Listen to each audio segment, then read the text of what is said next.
ساڵتان لێبێت بینەرانی کورسات نیوز. من هاوڕۆتۆفیقم بەڵخێم شەی بەرنامەی پانۆراما پێتانگەیشتنەوە بۆ قسە و باسکردن لەسەر ڕێکەوتنی نێوان هەرێمی کوردستان و عێراق لەسەر جارێکی دیکە ناردنەدەرەوەی نەوتی هەرێمی کوردستان لە ڕێگای سۆمۆ. هەمومان دەزانین لە ماوەی چەند ڕۆژی ڕابردووم ڕێکەوتنە کراوە و تاوەکو ئەم ساتەی کە ئێمە گفتوگۆکەین لەسەر ئەم بابەتە. نەوتی هەرێمی کوردستان بە هەندێک هۆکاری تەکنیکی و کێشەی تەکنیکی و باز دەکرێت تا ئێستا دەستی نەکردوێتەوە بە ناردنەدەرەوە. ڕێکەوتنەکەی هەرێم لەگەڵ بەغدا بۆ ڕێکەوتن و کۆتاییهێنانە بە کێشەکانی یاخود نەخێر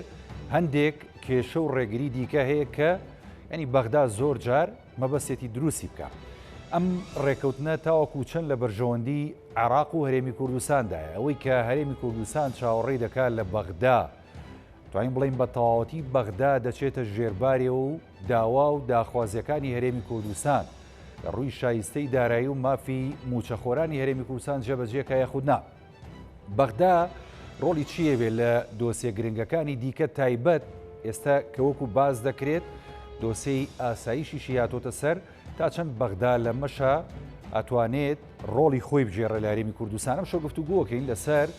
ئەم دوو تەوەرە گرنگە بە میوانداری برای بەڕێزمان کاک مەلاکەریم شکور جێگیری سەرۆکی فراکسیۆنی یەکێتی لە ئەنجومەنی نوێنەران کە لە ڕێگای سکایپەوە لە خورماتوو لەگەڵمانە. بەخێر بێ کاک مەلاکەریم، خۆشحاڵین کە ئەم جارە لە بەرنامەی پانۆراما گفتوگۆکەین. ئەمێ سەرەتا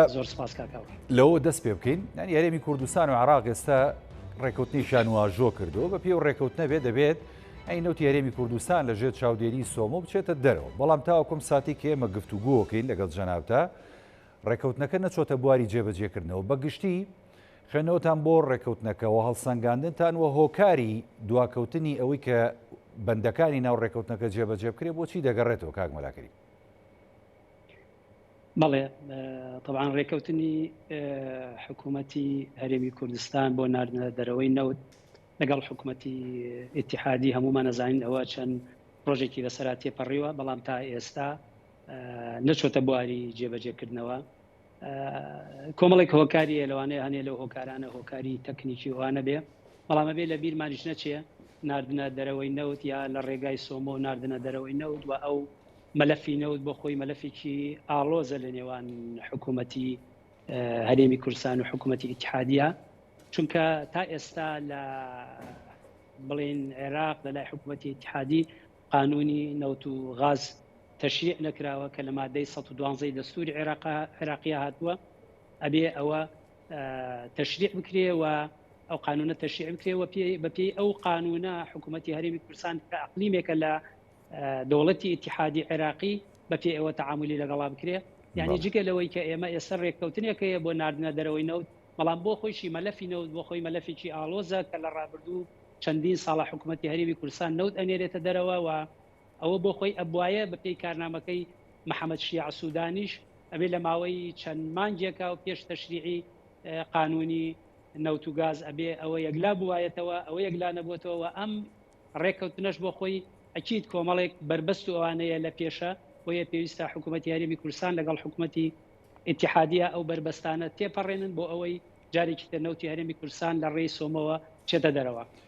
کاگێ مەلاکەریم ومانە زانین یاکو جەنابیشتە ئاماژەت پێدایانی دۆسەی نەوت لە نێوان هەرێمی کوردستان و عێراقدا، ینی ئەمە دۆسەیەکی ئاڵۆزەوە ئالەنگارەکانی بەردەمی زۆرە، بەڵام ینی گرفتەکەی سەر لەوەدایە بۆ نوێ ڕێکەوتنەکە واژۆ کراوە، بەڵام لێرە و لەوێ بازدە هەندێک بابەتی دیکە دەکەن کە ئەمە تاوەکو ئێستا ڕێگرە بۆەوەی کە بتوانرێت جاریشکە نەوتی هەرێمی کوردستان لە ڕێگەی بەندەری جێهانەوە بفرۆشێت لەژێر چاودێری سۆمۆ. ینی چییە ئەو ڕێگریانە چین بەڕاستی یاسایین یاخود سیاسین ئەم ڕێگریان؟ لەوە ناچێشتی یاسایی بن. یەکێ لەو خاڵانەی کە هەیە بەڕاستی باز دەوا کرێکە ئەو بۆ ڕیانەی کە نەوتی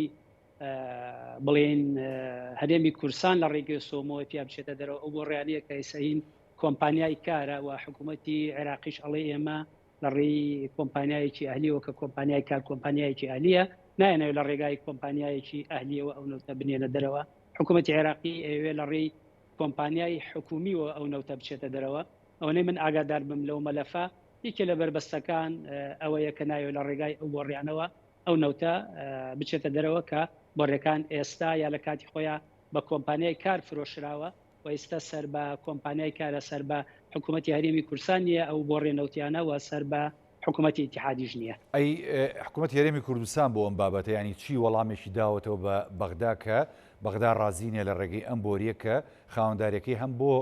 ینی کۆمپانیای کار هەم بۆ ڕۆژنەفتی ڕوسیش دەگەڕێتەوە، ینی هەرێمی کوردستان ڕازیە بەوە یاخود چییە چارەسەرەکان بۆ لە ڕاستیە من ئاگاداری ئەو وردەکارێنیم چکە ئەوە اختصاسی من نییە، بەڵام بۆتە ڕێگر لە بەردەم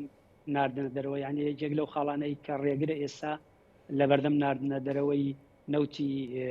هەرێمی کوردستان لە ڕێسۆمەوە ئەو خاڵەیە کە بەو بۆڕیانە ئەو نەوتە نەچێتە دەرەوە. کاگێ مەلاکەری مەزان ینی زۆر بابەتەی ڕاستە کە پەیوەندی هەیە بە نەوت و پەیوەندی هەیە بە دۆسەی گشتی وزە لە نێوان هەرێمی کوردستان و عراق. ڕاستە جەنابەت لەوە چێچکە ینی شارەزایەکە و اختصاسەکەی جەنابەت نییە زۆر ئاگاداری نەبی، بەڵام ئەوەی کە ئێستا لە بەغدا دەگوزارێ بەرامبەر بە هەرێمی کوردستان ئەنی هەنگاوەکان ئەتوانین بڵین جەنابەت وەکو ئەندامی ئەنجومەنی نوێنەران و هەم وەکو جێگیری سەرۆکی فراکسیۆنی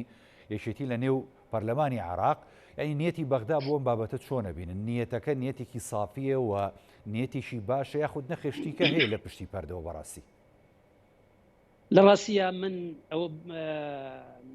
نەک نیەتەکە ینی ئەرزیەتەکە بۆ خۆی ئەرزێتێکی باش نییە. ئێمە لە ڕابردووە تا ڕادەیە ئەبێ وەکو هەرێمێک بەپێی ئەو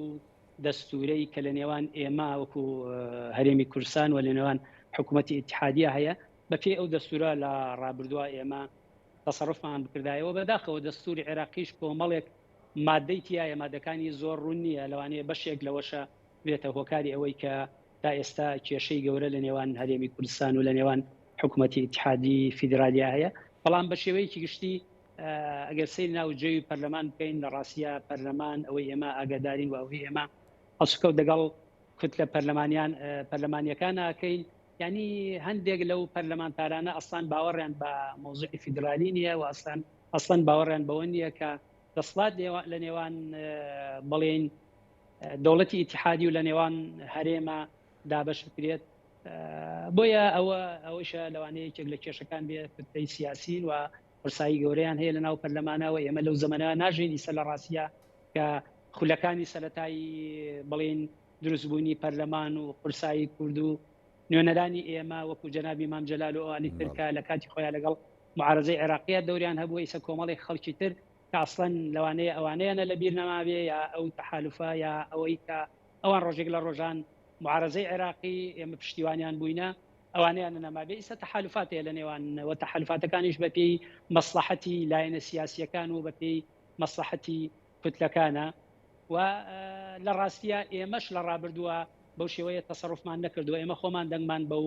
دەستورە داوە و خۆمان ڕازی بووینە بەوەی کە بەشێک بین لە ئەو دەوڵەتە ئیتحادیە فیدرالیە کە ناوی عێراقە و ئێمەش هەرێمێک بین. و لە ڕاستیە نیزامی فیدرالیش خۆی لە ئەسڵا معنای ئەوەیە دابەشکردنی دەسڵاتی سیاسی و دەسڵاتی مالی و اختصاصی سیاسی و اختصاصی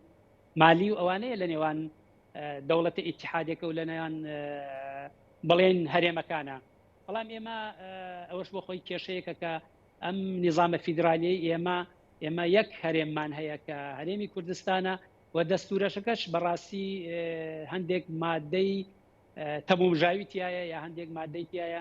بەڕاستی وەکو پێویست شتەکانی یەکلان نەکردوێتەوە و شتەکانی بە ئاڵۆسکاوی هێڵاوەتەوە. بۆیە ئەوەش بۆ خۆی هۆکارە، بۆیە لە نێوان ئێمە وەکو هەرێمی کوردستان و وەکو کورد و لە نێوان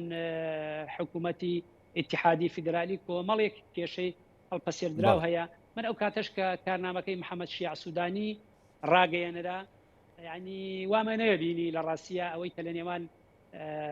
حکوومەتی هەرێمی کوردستان و لە نێوان حکوومەتی اتحادی فیدرالیە هەیە و بەو ئاسانیە یەکلا بکرێتەوە. بەڵام خۆی ینی کاک مەلاکەریم گرنگ نیەتی محەممەد شیع سوودانی ینی ئەو زۆر جاریانی تاشید لەوە کاتەوە کۆمەڵی هەنگاویشی کەنا لە ڕابردوودا ینی ئەرێنی بوو بەرامبەر بە هەرێمی کوردستان و لە بەرامبەر چارەسەرکردنی کێشەکان و ئالانگاریەکان کە هەیە لە نێوان هەرێم و بەغدایە. ئەم نیەتی سەرۆکوەزیران تا چەندە گرنگە بۆ تێپەڕاندنی ئەو کێشە و ئەو بربەسانی کە دێنە پێشەوە سە بە تایبەتی لە دۆسەی نەوتە؟ نیەتی من خۆم ڕام وایە نیەتی محەممەد شیع سوودانی جیاوازە لە نیەتی کۆمەڵێک ئەندام پەرلەمان و کۆمەڵێک خەڵکی ترکە لە کوتلە سیاسیەکانن. لە ڕاستیە محەممەد شیع سوودانی تا ئێستا ئێمە وایە بینین کەسێکە کە نیەتی باشە و کەسێکە ئەوێ عێراق بکەڕێنێتەوە سەر ڕاستە ڕێگای خۆی و ئەوەیە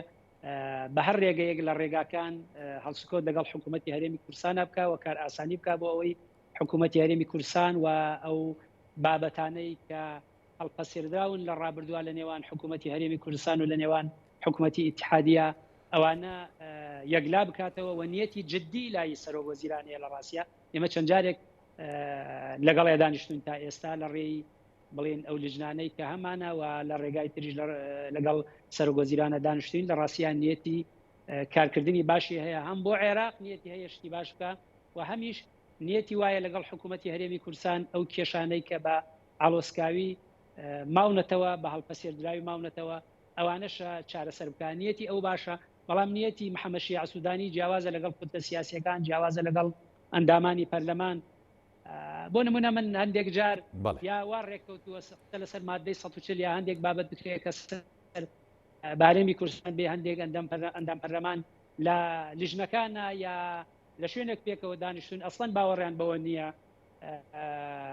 ئەوانە بۆ شێوەیە جێبەجێ بکرێ یا ئەوە مافی کووردا ئەوان وایە ئەبینن لە زاخەوە بۆ عێراق ئەمە لە زاخەوە بۆ بەسرە بۆ فاو ئەمە وڵاتی عێراق ئەبێ بە یەک چاو سەیری بێ و تەماشای ئەوە ناکەن کارێمی کوردستان هەرێمێکە پێویستە استحقاقی خۆی هەیە و دەسڵاتی مالی و ئیداری و سیاسی خۆی هەیە چۆنەڵی بڵێن دەسڵاتی تەنفیزی و تەشریعی و قەزایی هەیە و وەکو هەرێمێک پێویستە تەشریع قانون بکاوە وەکو هەرێمێک پێویستە ممارەسەی حەق خۆی بکالەوە زۆر جار پەرلەمانەکان بۆ کاریگەریشیان هەیە ئەوەندا پەرلەمانانە لەناو پەرلەمان و ینی زۆرن کاک مەلاکەریم ژمارەی ئەو پەرلەمانتارانە زۆرن کە ئاوە بەم نەزع شۆڤێنیە ینی بیرەکەنەوە بەرامبەر هەرێمی کوردستان یاخود نایەنێ بۆ نمونە ئەوەی کە لە دەستورە هاتووەکو خۆی جێبەجێ بکرێت من وای سەدفە کردووە لەگەڵ ژمارەیەکە لێرە و لەوێ لەگەڵیان دانیشتون لە لیژنەکانە ئەسڵەن بۆ نمونە ئێمە لە لیژنەی ئەمن و دیفاع ئەندامێکی پەرلەمان جارێک لەسەر ئەوە بۆ ناخۆشیمان ئێمە داوامان کرد کە ئەمنی وەتەنی لە ناوچەی کێشە لەسەر نەک لە هەرێمی کوردستان بڵین ناوچەی کورسانیانی دەرەوەی هەرێم کە ئێمە ناوچەی کێشە لەسەری پێڵێن لە دیالا و سەلاحەدین و کەرکووک و مووسڵ و ئەوانە کە ئێمە ئەبێ ئەمنی وەتەنی کورد حسەی هەبێ و لە شتەکانی ترشا حسەیانە بێ ئەوان زۆر پێیان ناخۆش بوو بە شێوەیەکی زۆر ناشرین لەسەر ئەو مۆزوعات تەنانەت گەیشتە ئەوەی کە ژیر دروست بێ لە ناو لەژنەی ئەمن و دیفاع کە من ئەو کاتە ئەندامی لەژنەی ئەمن و دیفاع بووم باوەڕیان بەو جۆرە شتانە نییە بۆیە چەندین ئەندام پەرلەمان هەیە لە کوتلەکان باوەڕیان بەوە نییە و باوەڕیان ون لەگەڵ ئەندام پەرلەمانەکانی سەلاحەدینی شاجارێک لەسەر ئەوە کە ئێمە 12 ئەندام پەرلەمانی لە پارێزگای سەلاحەدین داشتین ئەسڵەن باوەڕیان بە مادەی 140 بەو شێوەیە نیە کە ئێمە باوەڕمان پێ هەیە و بەو شێوەیە کە لە دەستورە هاتووە بەڵکو ئەو قۆناغانەی کە لە مادەی 140 هاتووە ئەوان باوەڕیان بەوە نییە بەو شێوەیە جێبەجێکرێت بەڵکو باوەڕیان وایە مادەی 140 کە قەرەبووکردنەوەی بەشێک لە خەڵکی هەرێمی کوردستانە پارەکەیان پێدرێ و هیچی تر بۆیە ئەوانە هەیە و ئەوانە بربەستی گەورن لە باشە کاک مەلاکەریم ئەگەر ئەمانە بربەستی گەورە بن وەکو جەنابیشە دەڵێ کۆمەڵێک ینی بربەست و ئالەنگاری دیکەی قورسەیە کە وا دەکات زۆر جار ڕێکەوتنەکانی نێوان هەرێم و بەغدا کە لە هەموو ئاستەکانە ڕێکەوتنەکە کراپێ تا ڕادەیەک ینی ئەو ڕێکەوتنانەوەکو خۆی جێبەجێ نەکرابێ بەڵام گرنگ لێرەدا ئەوەیە ئێستا تا چەندە ینی بۆ نمونە کورد بە هەردوو پارتە سەرەکیەکەیەوە کە یەکێتی نیشتیمانی کوردستان و پارتی دیموکراتی کوردستانە لەگەڵ لایەنە سونەکان و شیعەکان لە هاوپەیمانی ئیدارەدانی دەوڵەت بەشدارن و لە حکوومەتەکەی سۆدانی کە پێکێنەری سەرەکین بەشدارن تا چەندە ئەم هاوپەیمانیە ئەتوانێت پارێزگاری بکە بە تایبەتی ئێستا لەم ڕێکەوتنەوتی کە هەرێمی کوردستان ینی بەناچاری لەگەڵ بەغدا ئەنجامیدا تا چەند دەتوانرێت دەستکەوتەکانی هەرێمی کوردستان و خەڵکی هەرێمی کوردستان پارێزرا بێ لە ڕووی ماف و شایستەدارایەکانیەوە ئەم ڕێکەوتنە کاریگەری هەیە لە ئێسایە ئێمە بەداخەوە لەوێش هێشتا یەکگرتوونین لەوێش هێشتا هەر فراکسیۆن و هەر لایەنە بە پێی بەرژەوەندی خۆی تعاملەکە لەگەڵ دۆسیەکانە و بە پێی بەرژەوەندی خۆی هاوپەیمانیەکە لەگەڵ لایەنە سیاسیەکانە ئێمە ئەبێ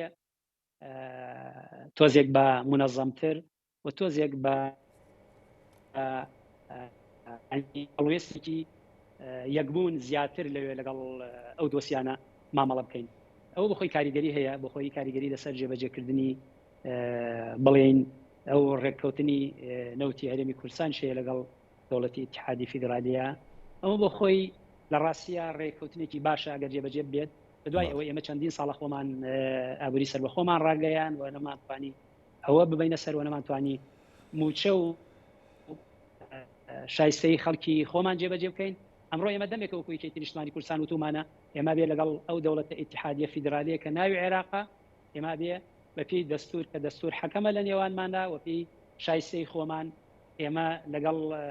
ئەو حکوومەتە ڕێک بکەوین و هەم داوای مافی خۆمان بکەین و هەم ئەرکی سەرشانی خۆمان بەرامبەر ئەو دەوڵەتە ئیتیحادیە فیدرالیە جێبەجێ بکەین. بەداخەوە ئێمە نا ئەرکی سەرشانی خۆمان بەرامبەر ئەو دەوڵەتە کە خۆمان ڕازی بووینە بەشێک بین بۆ هەر قۆناغێک لە قۆناغەکانی ئەم وڵاتی ئێمە بەشێک بین لەو دەوڵەتە ئیتیحادیە بەجێکەین و نەمافی خۆشمان وەکو پێویست داواکەین. بۆ نمونە من لەم فترەی ڕابردووە لەگەڵ مجموعەیەک فەرماندەی سەربازی ئەوانە دانیشتم باس لەواکەن کە ڕێژەی ئێمە وەکو کورد لە سوپای عێراق تایسە 34% ناپەڕێنێ لە کاتێکە کە پێویستە ئێمە 7% 8% 21% ڕێژەی ئێمە بێ. بۆ نمونە باسییان لەوا کرد ئێمە ئێستا بڵێن 12 قیادەی عملیات هەیە لە پارێزگاکانە لەو 12 هیچی کورد نییە قایدی عملیاتەکە هیچی کورد نییە 6 شیعەیە و 6 سونەیە. ئەی دەوری ئێمە کامەیە لە سوپای عێراقا و بۆ ئێمە ئەوانەمانە پشتگوێ ئاخر کەم تەرخەمەکە خۆمان نەبووین کاک مەلاکەریم لەوە شای ینی بەڕاستی کۆمەڵێک پۆستی وەکو جەنابتەڵی کە پڕ نەکراوەتەوە خۆمان کەم تەرخەم نەبووین. منیش ڕام وایە خۆمان کەم تەرخەم بووین و خۆمان ممارەسەی مافی خۆمان ناکەین. ئەمەشە هۆ کاری هەیە و کاریشەوەیە کە ئێمە ئەبێ بین عەلەقەل هەموو حیزب و لایەنە سیاسیەکان و بەلای کەمەوە یەکێتی و پارتی بین ئێمە دانیشین لە بەغا و بین ئێمە پۆستەکانی ئێمە ئەمە من باس لایەنی سەربازی یەکەم کە ئەبەیان بۆ باس کردوم بەڵام لە هەمان کاتە لە پۆستە ئیداریەکان ئێمە دەیان پۆستی ئیداریمان هەیە هەروە لێگەڕاوین و خەڵکی تر پۆستی گرنگە و خەڵکی تر پڕی کردوێتەوە. ئێمە من مەبەستمەوە یا ڕام وایە لەو فترە زەمانی کە چوومەتە بەغا کورد بەڕاستی بەپێی سیستەمێک ئیش ناکە بە منەظەمی بە ڕێکوپێکی ئیش ناکە بۆ ئەوەی بزانێ استحقاقی چییە لە بەغا استحقاقی خۆی وەرگێەوە لە هەمان کاتیشا بێ ئەو واجبەی کە لە سەرشانێتی جێبەجێ بکرێ. بۆی ئەمە کاریگەری هەیە. ئێمە چین لەگەڵ لایەنێکی سیاسی ڕێکەکەوین بۆ ئەنجامدانی یا بۆ تێپەڕاندنی ئەو مادە یاسایی کە خۆمانەمانەوە یا بەرگەیەک لە بەرگە مادە یاسایەکان و لایەنێکی تیشەچێ لەگەڵ فراکسیۆنێکی تر لەگەڵ لایەنێکی سیاسی تر ڕێکەکەوە. ئەمەش ئێمەی پەرتوپەرت کردووە لە ڕاستیە لە ناو پەرلەمانی عێراقی و ناتوانین ئەوەی ئەو ئەرکەی لەسەر شانمانە جێبەجێ بکەین و ناتوانین داوای مافی خۆمان بکەین لە جا باشە کاک مەلاکەریم ئەگەر ئابەم پەرتەوازەی و کەرتوپەرتی کە جەنابە داماژەی پێیەکی خۆ زۆربەی ڕێکەوتنەکان یاخود زۆربەی ئەو بڕیارانە یاخود بەرپەرشدانەوەی هەر ڕۆتێکی شۆڤێنی لە پەرلەمانی عێراق پێویستی بە لۆبیشی کوردی شەیە لە بەرامبەرەمەیە ئەم لۆبێ کوردی کەواتە ینی قەت نایبینین و قەت دروستیش نابێت لە ئەنجومەنی نوێنەرانە گەروابێ. ئێمە ناو بەناو هەندێک کات هەندێک شدێتە پێش یەکەگرین وە پێکەوەین بەڵام کە بەرژەوەندی حیزبی ئەوانەش هاتە پێش ئێمە لێکە ترازین و ئەوە ڕوویداوە لە ڕابردووە لە ڕاستیە لە ناو پەرلەمانی عێراقی هەندێک جار بۆ هەندێک بابەت ئێمە هەموو پێکەوە بووینە و قورسایی کورد دەرکەوتە لەوێ لە ڕاستیە و بۆ هەندێک بابەتیش کە پێکەوە نەبووینە دەرکەوتە ئێمە کەرتوپەرتین ئەو کاتە لایەنەکانی تر شتوانێنە کاریگەری خۆیان دابنن و ئەوەی کە خۆیان مەبەستیانە تێی پەڕێنن بێ ئەوەی بەرژەوەندی کوردی تیاابێ بەڵکو بەرژەوەندی لەوانەیە بەشێک لە کوردیا لایەنێکی سیاسی لە کوردی تێدا بێ. ئەمە کاریگەریە بووە ینی مجمەلی قسەکەی من ئەوەیە ئاڵێم ئێمە نەمانتوانیە لەو فترە زەمەنیەی کە ئێمە بەشێکی لەو دەوڵەتە ئیتیحادیە فیدرالیە نەتوانیمانە ئەو ئەرکەی لەسەر شانمانە جێبەجێ بکەین و نەتوانیمانە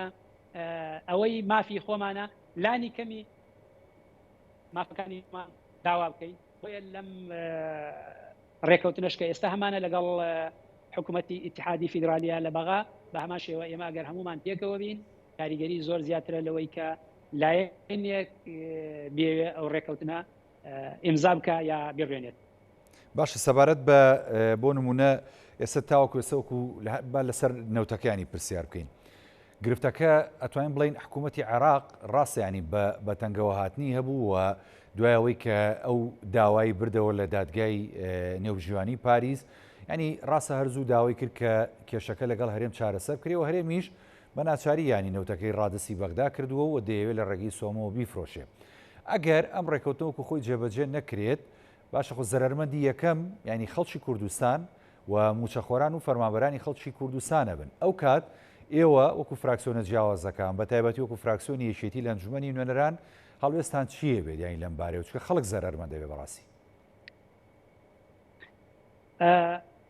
لە ڕاستیە حکوومەتی هەرێمی کوردستان پابەندە بەوەی کە ئەم ڕێکەوتنەی کە کردوێتی جێبەجێ بکە. باش ئێمە لەوانەیە لێرە و لەوێ من دەقی ڕێکەوتنەکەم بینی بێ. ئێمە بەڕسمی لە هیچ شوێنێک لە هیچ ڕێگایەک و بۆمان ناتوە ئەم ڕێکەوتنەی حکوومەتی هەرێمی کوردستان چۆن کراوە و خاڵەکانی چییە لەگەڵ حکوومەتی هەرێمی کوردستان کردووە و ئەوە پەیوەندی بە قوت و ژیانی خەڵکەوەیە و حکوومەتی هەرێمی کوردستان پابەندە بەوەی ئەو ڕێکەوتنە بباتە سەر لەگەڵ حکوومەتی ئیتیحادیە و بۆ ئەوەی ئەو نەوتە بڕات و خەڵکی هەرێمی کوردستان بێ معاش و بێ بژێوی ژیان نەبن. ئێمە بەردەوام تاکی دەواکەینەوە لەوێ لەگەڵ فراکسیۆنەکانە هەڵوێستمان یەک بێ و فشار دروست بکەین بۆ ئەوەی لانی کەمی داواکاریەکانی خەڵکی خۆمان لە بەغا جێبەجێ بکەین. بەڵام ئەم ڕێکەوتنە ئێمە وەکو فراکسیۆنی یەکێتی بەشێک بووینە لەو ڕێکەوتنە. ئێمە باوەڕمان وا بۆ یەکێتی نیشتمانی کوردستان لە ڕابردووە و دەمێکە باوەڕمان وایە ئەم ڕێکەوتنە بکرێ، بەڵام ئێمە بەشدار نەبووینە ئەلەقەل وەکو فراکسیۆنی یەکێتی ئێمە بەشدار نەبووینە لە ڕێکەوتنەکە. ینی ئاگاداری ناوەڕۆکەکەی نین وەکو ئەوەی لە ڕاگەیاندنا ئاگاداری ناوەڕۆکی ڕێکەوتنەکە بووینەوە ئیلا ئەوە حکوومەتی هەرێمی کوردستان کە دەسڵاتی تەنفیزیە و لایەنێکیش لەوانەیە لە ناو حکوومەتی هەرێمی کوردستانە ئەو ڕێکەوتنەی ئیمزا کردبێ کە ئەوان پابەندن و ئەوان بەرپرسن بەرامبەر جێبەجێکردنی ئەو ڕێکەوتنە و ئەو ئابووری ئازادیش کە ڕاگەیانداوە لە ساڵانی ڕابردووە تا ئێستا و لە ڕاستیە هەمومان نەزانین ئەوە سەرکەوتنی بەدەستنەیەناوە و ئەوە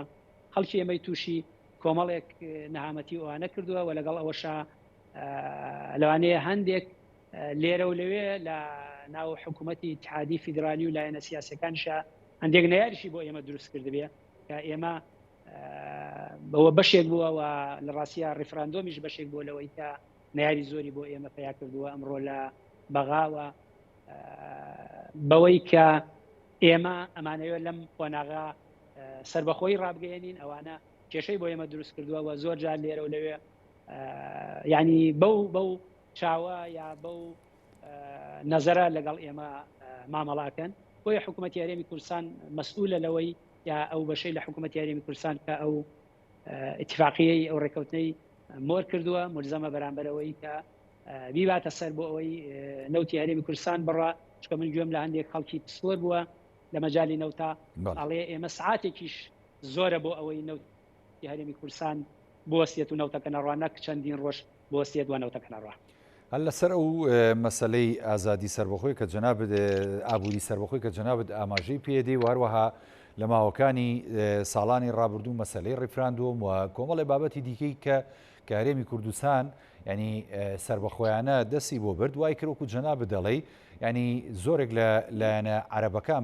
بە هەردوو لایەنی سونە و شیعەش ینی زۆر نەیاری بابەتی کورد بوون و ئەو بابەتانی کە پەیوەندی هەبوو بە هەرێمی کوردستانەوە. پرۆژه یاسای بوجە لە ئارادایە و خوێندنەوەی یەکەمی بۆ کراوە لە ئەنجومەنی نوێنەرانی عێراق و هەمووشمان نەزانینەوە جەنابی شتاگەداری ینی پشت هەرێمی کوردستانی تێدا دیاری کراوە بە 12.67 ینی زۆر کەس بازەوە کا دەوانی کە چاودێری دۆخی نێو ئەنجومەنی نوێنەرانەکەن ئەڵێن ئەگەرم پرۆژه یاسایە ینی وەکو خۆی بڕات ئەمە ئەبێ دوعای خێر بکەین، بەڵام ئەوان بازەوە کە ئەڵێن ینی مەحاڵە ینی بەشێک وەکو جەنابیش دەڵێ لەلایەنە عەرەبەکان بهێڵن پشکی هەرێمی کوردستانەوە بە ئاسانی تێپەڕێت. گرفت و ئالەنگاری دروستە بێ بۆ پرۆژه یاسای بوجەش کاک مەلاکەریم یاخودنا؟ لە ڕاستیە نەک بۆ پرۆژه یاسای بوجە، بۆ ئەو پرۆژه یاسانەی کە تایبەتن بە هەرێمی کوردستان بەردەوام ئێمە کێشەمان بۆ دروستە بێ. هەندێک جار یەک ئەندام پەرلەمانەیە لە ناو پەرلەمانە کێشت بۆ دروستکە. ئێمە بۆ پرۆژه یاسای بە پارێزگابوونی هەڵەبجە کێشەمان بۆ دروست بوو و ویستیان نەیەڵەن بڕوا و ویستیان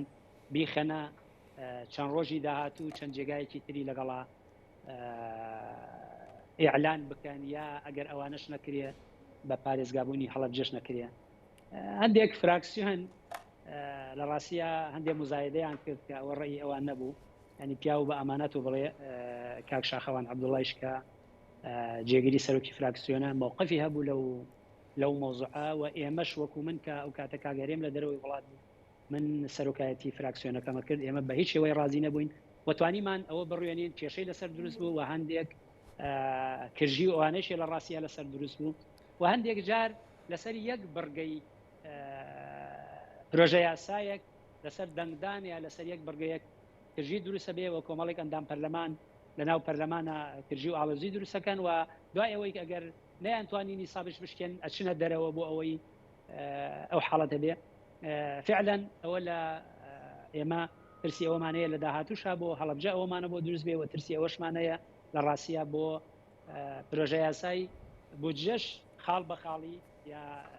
بەرگە بە بەرگەی مادەکانی کێشەمان بۆ دروست بێ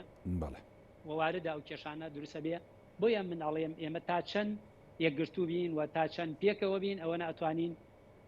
ئەوانە تێپەڕێنین و تا چەند پەرتوبڵاو بین هەرێکێکمان لەسەر بڕگەیەکی یاساکە ڕێکەوتن لەگەڵ فراکسیۆنێک یا کوتلەیەک لە کوتلە سیاسیەکانی ناو پەرلەمانە بکەین ئەوە ئەبێتە مایەی تێکشکان و هەرتوکردکردنمان و لە ئەخیرشا باجەگەیە دەین. بۆیە سەبارەت بە پرۆژە یاسایی بودجەش هەرچەندە شتی تریشی تایە کە هەرێمی کوردستانی لێ مەحروم بووە بەڵام لەگەڵ شاگر پرۆژەکە زۆر وردە پرۆژە یاسایی موازنە زۆر وردە هەرچەندێ من اختصاصم نییە چەند جارێک خوێنومەتەوە بەڵام لەگەڵەوەشا لە شوێنی تریشایەمە وەکو هەرێمی کوردستان مەغدور کراوین بەڵام لەگەڵ ئەوەشا ئەوەی کە چەسپێنراوە لە پرۆژە یاساکە ئەگەر بۆ ئێمە بچێتە سەر شتێکی باشە ئەگەر بۆ ئێمە بچێتە سەر ئەوەی کە چەسپێنراوە حکوومەتی هەرێمی کوردستان و هەرێمی کوردستان بە شێوەیەکی گشتی و ناوچەی کێشە لەسەریش وەکو ئەم ناوچانەی ئێمە سوودی باشی بینین لە پرۆژە خزمەتگوزاریەکانەوە هەلم لە بابەتەکانی تری کە لە پرۆژە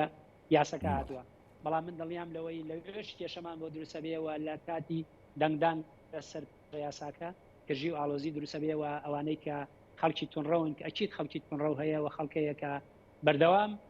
کاتێک بێتە سەر بابەتەکانی هەرێمی کوردستان خۆی ئامادە کردووە بۆ ئەوەی نەیەڵێت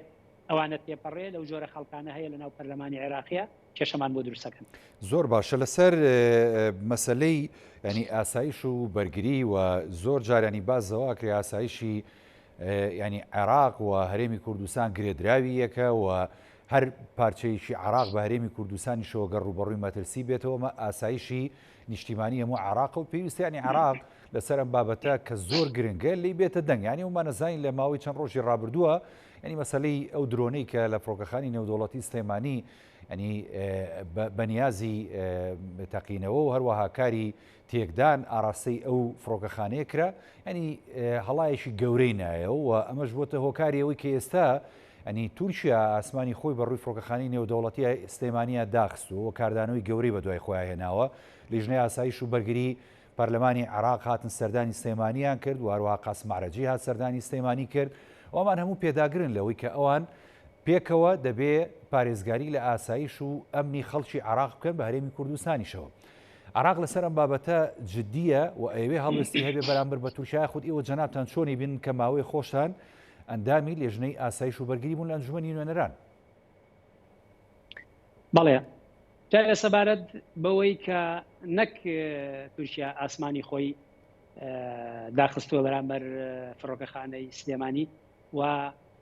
ئەوەیشی قەدەغە کردووە کە هەر فڕۆکەیەک بێت لە فڕۆکەخانەی سلێمانی بنیشێتەوە نابێ بە ئاسمانی تورکیا تێپەڕێ. ئەمە لە ڕۆژی وازانم سێی مانگی نیسان ئەم بڕیارە دراوە لە دوایشا لە ڕۆژی هەینی ڕابردوو کە هەشتی نیسان بوو ئەبینین بڵێن ڕۆکێتێک ئاراستەی محیتی یا دەوروبەری فڕۆکەخانەی سلێمانی کرا. ئەمە لە ڕاستیە پێشە شتێک بەیان و هیچ بەیانیوەک نییە بۆ ئەم مۆزوعە لەبەرەوەی یەک ئەوە بەزاندنی سەروەری خاکی عێراقە سەروەری خاکی عێراق سیادەی خاکی عێراق هەمووی تێکەوە بەسراوە سەروەری سیادەی سلێمانی و هی بەغا و هی بەسەر و هی شوێنەکانی تر یەک سەروەریە ئەبێ حکوومەتی ئیتیحادی لەسەر ئەوانە بەدەنگ بێ دوو مەتاری سلێمانی فڕۆکەخانەی سلێمانی محەتەیەکە بەسراوە بە سڵتەی تەیرانی عێراقیەوە یعنی ئەگەر سڵتەی تەیرانی عێراقی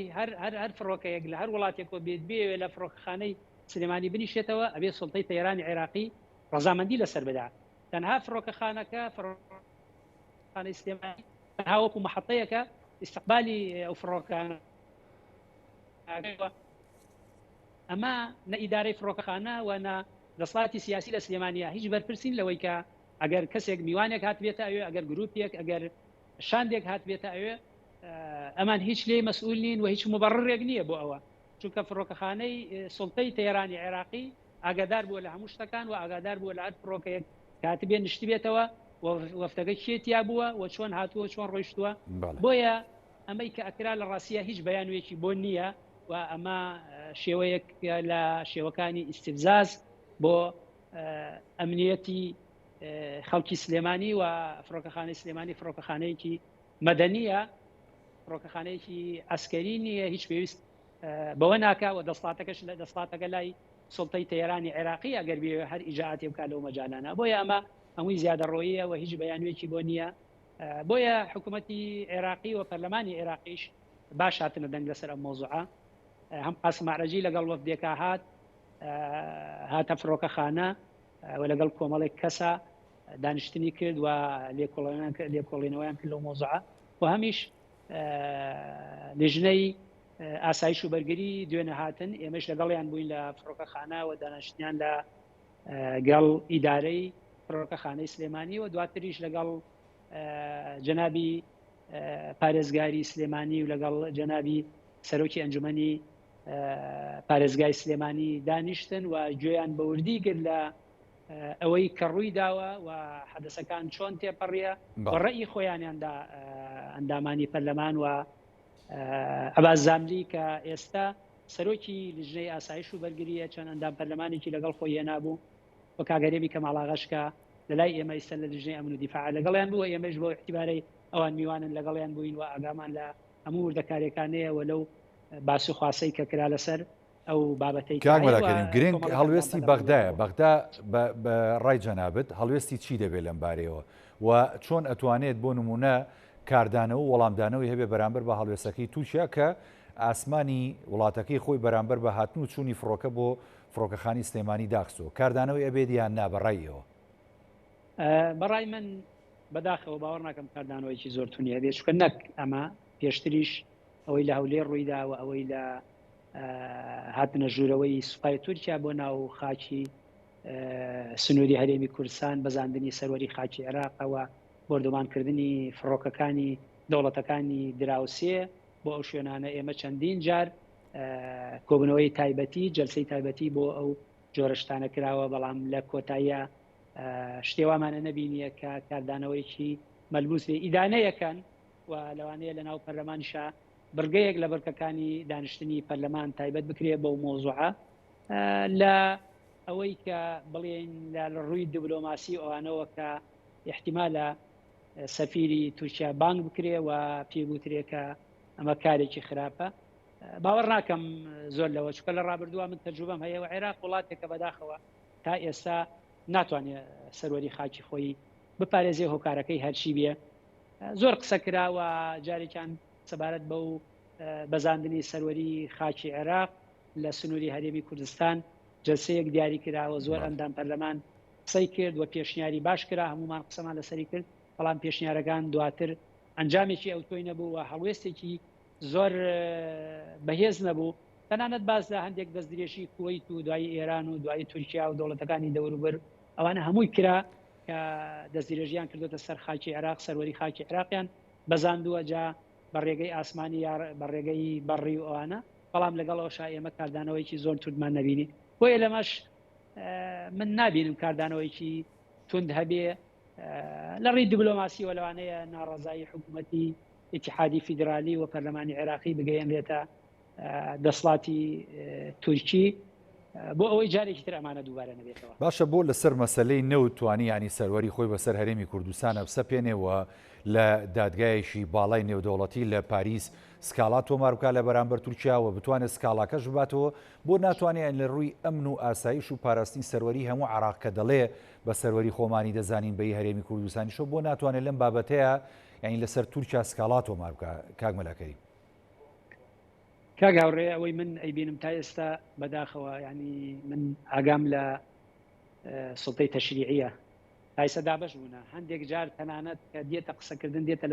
دێتە سەر ئەوەی وڵاتانی ئەقلیمی تاوانبار بکرێت بە و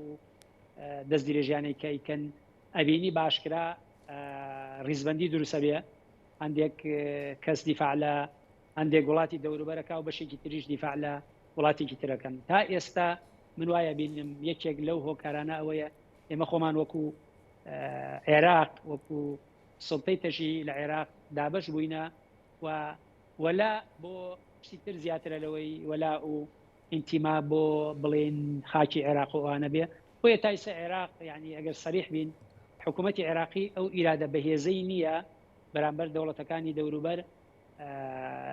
بێتە دەنگ ئەگەر ئەوە نەبێ ئەی چییە ئێستا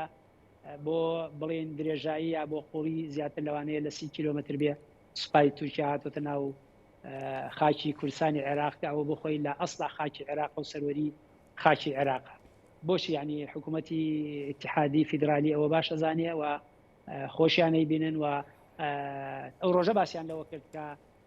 ڕێگا چاکراوە ڕێگای قیر بە درێژایی 30 کیلۆمتر و باسییان لەوە کرد کە سیستەمی ڕووناکردنەوە و جادەوبان و ڕێگاوبانی باش کراوە لە تورکیاوە بۆ ناو خاکی کوردستانی عێراق و ئەوە هەموو ئەزانن و هەموو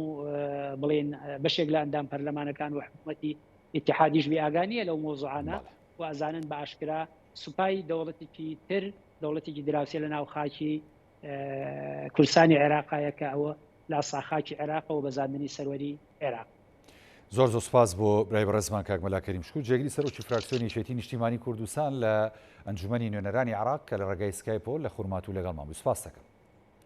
بەڵای بینەرانی بەڕێز ئەڵخێب شەی پانۆراما پێشکەشکرا ئێوەش ساغ و تەندروست باش بن. خواتان لەگەڵ.